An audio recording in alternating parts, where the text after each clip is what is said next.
Yesharim. After we spoke about theft and about illicit relationships, in regards to desire, comes number 3, which is machalot, which is the foods which are prohibited. Isur machalot, meaning their food, non-kosher food itself, or bataro with the hand, their mixtures, meaning basar behalam, meat and milk, halav odam, blood of even kosher animals, mishude goyim, food cooked by a goy, giule goyim, using non-kosher utensils used by a goy previously, yain niskam, you have a wine used by goyim for their idolatry, stam yainam, or wine that was touched by a goy. To be clean from these sins, you need a great precision. Let's say hizuk, you need to have a strengthening in this matter. Because there's a great desire of the heart. He goes to a good restaurant. Sorry, not Yashan. Sorry, no Bet Yosef. And the guy says, "Oh, Davai, let's eat it. We came all the way here. It's a great steakhouse. How could it be? We don't need any steak in a steakhouse. We came all the way here. Davai, it's okay.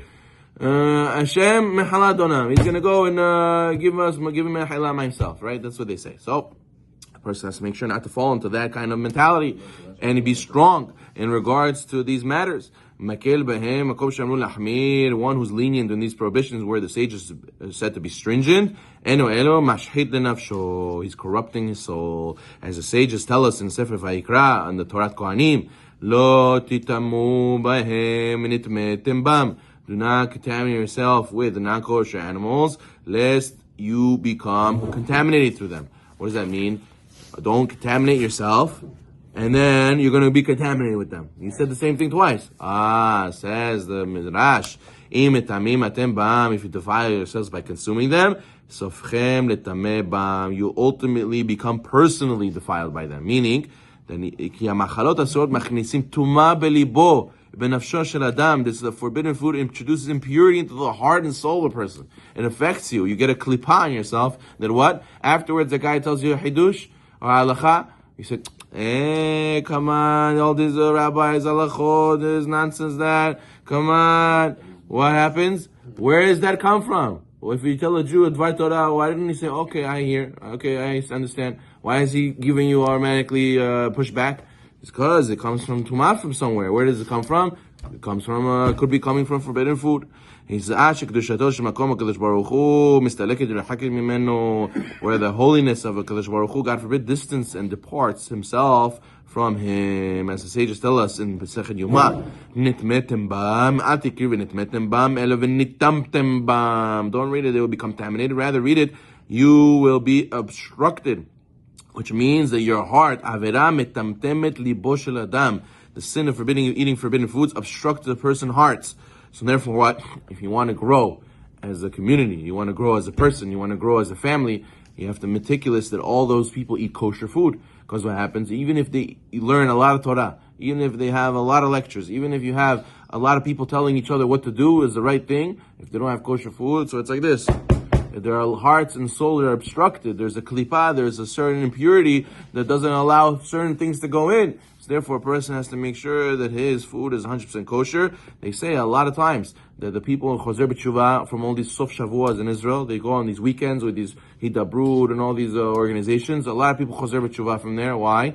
Is because it's the first time they ate actual full 100% kosher food. So finally, when they heard lectures after eating that kosher food, it went in. They finally got it. They finally accepted it. They finally realized this is the emet. And they started changing their ways. So you see how much kosher food can change and affect a person. Such a person, God forbid, could remain animalistic and materialistic, and he's sunk into the coarseness of this world. And we know forbidden foods are more harmful in this respect than all other forbidden matters. That has such a connection to a person's heart and soul and the way he thinks. Why? Because they say, you are what you eat. Since they enter your body, they nasim basar mibsaro, they become your flesh literally. So therefore, you have to know that these things are tameh, they become you. So you become tameh also. So therefore, a person has to make sure that what he's eating is properly kosher. So therefore, you have to make sure you have Mishul Yisrael, you have Bet Yosef, you have Yashan, you have things that are salted properly, from dam. You have many things that a person has to, pat Yisrael, chalav Yisrael, a lot of things that we have to be makpid on in order that we should make sure that our neshama is 100% and be able to understand. And we even know that what's called Moshe Rabbeinu, right? That he didn't want a nurse from any of the Egyptians because even it came from that type of source. Even to that extent, the Rama says they're nursing from a not pure source. Even though it's regular milk, still it affects the ruhaniyut, it affects this person's spirituality. So you see how much more so how important is the food for a person's neshama. So therefore, a person has to make sure that before he eats, and if he really wants to grow, he takes care of this issue of making sure he has kosher food. We should also try to find the best and healthiest and